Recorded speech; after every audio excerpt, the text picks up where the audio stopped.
Oke, masih di narasi lintas generasi, diskusi tanpa caci maki. Aduh, tadi ya syahdu banget nih, dia nyanyikan sama Mas John Tobing, Dara Juang tadi sampai ikut larut juga nih Mas Hari dan Gus Muafik nih ya. Legendaris ya, luar biasa. Nah, malam hari ini kita juga spesial ini karena biasanya kita diabadikan tuh pakai foto, tapi selalu sekarang nanti juga jadi sebuah kenang-kenangan Chandra Mata untuk Gus Muafik. Kita ada pelukis kita. Ini ya Mas Suryadi Srintil, selamat malam Mas. Ini sedang kusyuk melukis Gus Muafik ya? Gus Muafik. Oke, nanti. Oke, tadi masih menyambung lagi tadi dari yang sempat kepotong ya untuk commercial break nih Gus. Tentang kemudian spirit, nilai-nilai apalagi yang sebetulnya bisa dijadikan contoh untuk sekarang nih, atau mungkin buat juga buat anak muda nih, khususnya saya nih generasi milenial gitu.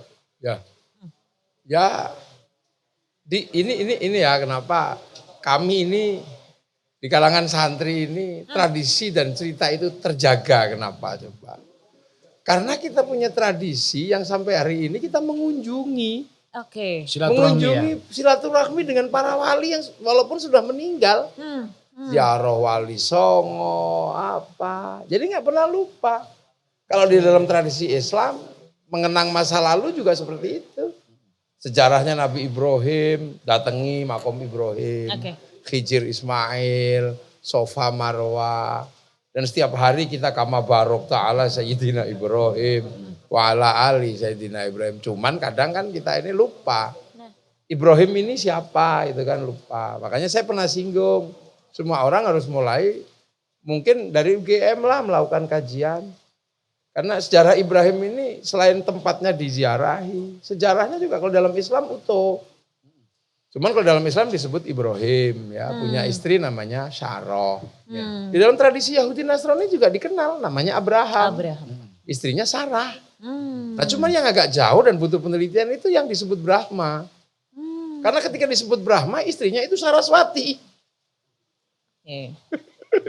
Lu ya kan, ini ada ketika ada Ibrahim istrinya Sarah, ketika disebut Abraham istrinya Sarah. Apakah ketika disebut Brahma ini dengan istri Saraswati ini tokoh yang sama atau tidak lah itu penelitian ya. Profesor Ari Sujito ini yang punya tugas. Kalau saya sih gimana Prof? Ya saya kira memang kita perlu melacak itu dan bukan sekedar melacak tapi maknanya. Karena memang kadang-kadang kita itu sukanya hanya menghafal gitu, tapi tidak melacak konteksnya kayak apa. Gitu. Nah kita kan masih punya makanya kalau berbicara tentang bangsa dan negara dan proses pembentukannya, santri nggak pernah lupa. Karena santri selalu ziarah ke makam wali. Ketika menjadi wilayah diteruskan Bung Karno, santri ziarah ke Blitar. Waktu yang lalu nih Gus saya Nisa. Kira bulan yang lalu ya sebelum COVID kami ziarah ke 3 tempat yang dalam kategori GERDS ya misalnya. Saya ziarah ke Kediri, Joyoboyo. Terus kemudian setelah itu saya ziarah ke Soekarno di Blitar. Saya itu ziarah ke Gus Dur. Dan ternyata tradisi masyarakat ziarah dengan dia berdoa, refleksi, merenung. Dan masing-masing itu punya makna yang saya waktu itu bukan hanya karena sebagai pengagum Gus Dur, pengagum Soekarno atau karya-karya juga Joyoboyo saya pelajari. Bukan hanya itu tetapi saya mencoba mempelajari bahwa tradisi ziarah itu sudah menyejarah sebetulnya. Ya. Nah yang kita perlu bedahkan adalah maknanya seperti apa. Kadang-kadang orang tidak pernah tahu makna ziarah sudah menuduh macam-macam tentang ziarah itu. Padahal itu menurut saya sangat penting.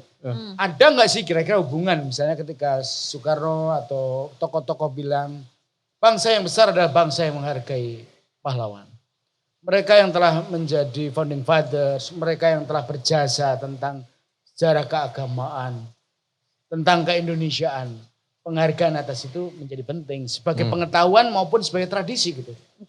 Ini yang tadi Gus Muafik sukanya kenapa harus Ari Sujito. teman-temannya dia banyak sebenarnya di UIN gitu. Yang sejarah soal itu. Oke.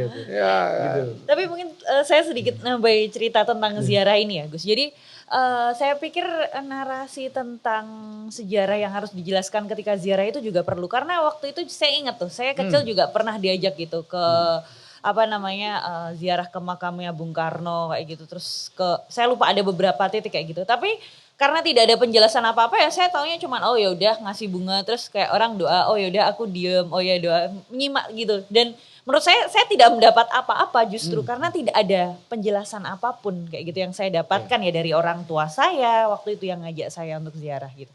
Dapet lah. Kenangannya kan masih ada. Ya, paling tidak kenangan ya. Kenangan masih ya. ada. Oke. Kenangan Blitar masih ada. Ya. Dengan Bung Karno masih ada. Hmm. Artinya bahwa ada kenangan tentang Blitar, tentang Bung Karno yang bangun bangsa. Terus tiba-tiba misalnya ada, tolong Mbak Nisa, kamu bakar deh Blitar. Berani nggak? Enggak. Ya nggak berani lah. Orang kita rindu, di situ ada makamnya Bung Karno. Oke. Kita suruh ngebom Jombang, ya nggak enak lah. Di situ ada Gus Dur. Itu akan menjadi spirit sebenarnya. Nah, itu sebenarnya semuanya sudah dirangkum dalam sebuah narasi Al-Quran yang sangat luar biasa. Jadi perjalanan manusia yang hebat, para nabi itu dikasih gelar Ulul Azmi. Iya.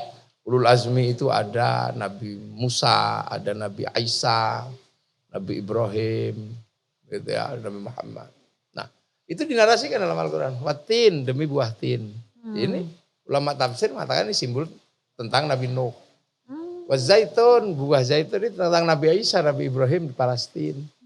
Waturisin tentang Gunung Tursina itu simbolnya Nabi Musa. Tapi ketika menyebut Nabi Muhammad itu wahadal baladil amin. Dan demi keamanan bangsa dan negara ini. Ya. Karena Rasulullah ketika jadi nabi, manusia itu sudah berbangsa-bangsa. Iya kan, ketika Nabi Musa baru Mesir, Palestina, paling jauh kan. Nabi Ibrahim. Tapi ketika Nabi Muhammad jadi nabi, ini pesan kemanusiaannya sudah pesan kebangsaan. Iya kan, sudah waja'alnakum syu'uban wa qabaila. Udah aku bikin kalian berbangsa-bangsa, bersuku-suku. Lita'arafu agar kalian saling pengertian. Pesan kebangsaan dan pengertian manusia berbangsa-bangsa itu disampaikan sudah kepada Nabi Muhammad. Nah, keamanan bangsa dan negara itu disebut pertama sebelum laqad khalaqnal insana fi ahsani taqwim. Aku bikin kalian ini makhluk yang terbaik. Artinya bahwa manusia itu memang sudah dibikin baik oleh Allah. Gak dikasih taring, artinya udah gak cakar-cakar, gak cokot-cokotan. Gak bisa kasih cakar, artinya sudah gak cakar-cakaran. Gak buas. Gak buas. Ya. Makanya sebenarnya manusia itu tidak mengenal Tuhan pun, itu sudah baik konsepnya. Makanya Ibnu Tufel nulis sebuah prosa panjang namanya Hayyu Ibnu Yaqdhan. Si hidup anak si sadar. Ya, yang disadar oleh orang Eropa menjadi Tarzan itu. Jadi walaupun dia di tengah binatang tetap manusia. Nah, tapi manusia ini akan menjadi jelek. Tsummarodatna asfala safilin illal ladzina amanu wa amilus sholihat, kecuali yang beriman dan berkelakuan baik. Nah, itu agama di situ. Makanya agama menyempurnakan manusia. Iya, innama bu'istu liutammima makarimal akhlak. Nah, itu. Nah, manusia yang baik, agama yang baik, ini kan ada yang ngurus diri sendiri. Manusia yang baik itu diurus sama alam semesta. Diurus sama padi, diurus sama kelapa, diurus sama pisang. Tapi penyempurnaan akhlak diurus sama ulama, sama nabi. Nah, kita-kita ini kan disebut pewaris nabi. Yang akhirnya membangun sebuah sistem keagamaan, santren. Akan tetapi, baik manusia yang baik pun, ya, agama yang baik sekalipun, itu tidak ada jaminan apapun kalau tidak ada baladil amin. Tidak ada keamanan bangsa dan negara. Inilah yang jamin. Itu artinya memang membincangkan tentang negara itu sangat relevan ketika akan memahami tentang kebaikan, tentang kemanusiaan dalam agama itu sendiri. Maka itu kita kadang-kadang heran kalau menginterpretasikan agama kok cenderung berbenturan dengan negara dan pesan-pesan kemanusiaannya sebenarnya harus ditonjolkan dibandingkan umpat-umpatan gitu. Nah, itu saya kira realitas ini harus dibaca sebagai bagian membaca keadaban bangsa. Ya, itu sebetulnya relevan kalau kita mengungkap historis yang tadi disampaikan oleh Gus Muafik. Ini PR kita. Kalau coba bayangin anak-anak muda ini kalau dapat menu yang menggambarkan tentang keadaban dengan basis nilai, cerita tentang kemanusiaan, cerita tentang keadilan, cerita tentang menjaga keamanan negara, keselamatan manusia. Rasa-rasanya kok anak-anak muda akan tertarik. Ya, ini saya udah tertarik nih. Ya. Nah kan kaitannya tadi kemudian terutama soal nilai-nilai kemanusiaan gitu ya. Makanya kemudian saya pernah mendengar istilah memanusiakan manusia gitu Gus. Ya. Nah, itu gimana dalam cara pandang konteks agama dan bangunin untuk peradaban itu bagaimana sebenarnya? Laqad khalaqnal insana fi ahsani taqwim. Aku pikir manusia ini yang terbaik. Sudah manusia itu sudah yang terbaik. Tapi kadang sumarodatnahu asfala safilin, kadang terjebak pada halal menjadi buruk. Nah, maka kemudian yang memanusiakan manusia kembali adalah kebaikan. Oke, kebaikan. Amanu wa amilus sholihat. Itu kebaikan itulah yang memanusiakan. Nah, ada orang-orang yang bekerja di situ. Nabi, ulama, tokoh-tokoh agama, tokoh-tokoh sosial. Nah, orang-orang yang melakukan ini akan mendapatkan apa yang disebut falahum ajrun ghairu mamnun. Mereka-mereka ini akan mendapatkan pahala yang gak pernah berhenti. Makanya ketika dia ngurus manusia, dia lahir menjadi manusia baik. Orang tetangga datang. Tetangga datang dia ke rumahnya, oh lahir gitu. Terus kemudian dia mengenal amanu wa amilus sholihat. Dia menjadi orang baik. Maka ketika dia jadi orang baik, rumahnya pun juga rame. Saya mau menginterpretasikan ya bahwa pembahasan orang-orang lokal di komunitas tentang apa yang disampaikan oleh Gus Muafik. Mengapa orang membangun solidaritas, menghadiri silaturahmi di kampung. Itu adalah bagian dari praktek keberagamaan dalam pengertian kemanusiaan, rasa solidaritas. Seringkali yang kayak gini tidak pernah dibedah sebagai sebuah pengetahuan dalam Islam misalnya, dalam agama lah. Mungkin agama-agama yang lain punya narasi atau interpretasi value yang memiliki rasa keadilan, rasa kemanusiaan itu. Mungkin ini tantangan buat kita ya, anak-anak muda yang perlu juga mempelajari. Tidak mesti harus kuliah di UIN kan. Kalau belajar itu banyak sekali informasi yang saya punya teman di UIN ini udah cukup bagi saya. Cuman bedanya di sini. Jadi memang harus belajar di pesantren. Ya, itu. Pertama harus di pesantren. Kedua apalagi kalau di UIN ya. Ini masalahnya sama.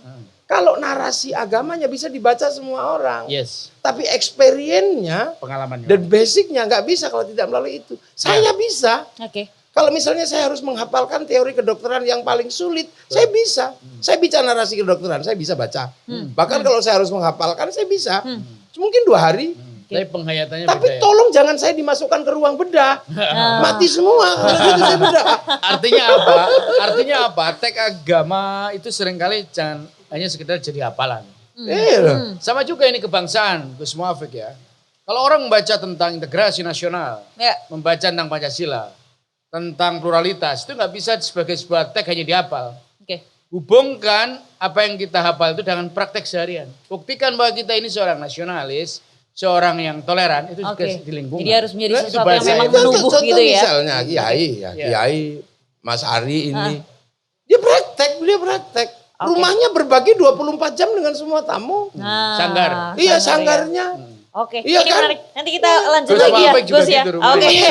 Kita harus jeda komersial break dulu, tapi sebelum untuk jeda komersial break, wah ini kita ada perform spesial Marmi dari Gus Muafik. Nyanyi sebentar sama John. Asik. Monggo Indonesia Pusaka. Yang main gitar siapa? Sama Rusman. Oh iya. Kombo Sakti Telkomsel, Sakti teleponan, Sakti sosmedan, Sakti streamingan, semua jadi satu di Kombo Sakti Telkomsel, AKTI Kombo Sakti Telkomsel, Sakti teleponan, Sakti sosmedan, Sakti Kombo Sakti Telkomsel. Sakti buat pakai aplikasi apa aja, kapan aja. Kombo Sakti Telkomsel, gak worry, 30 hari.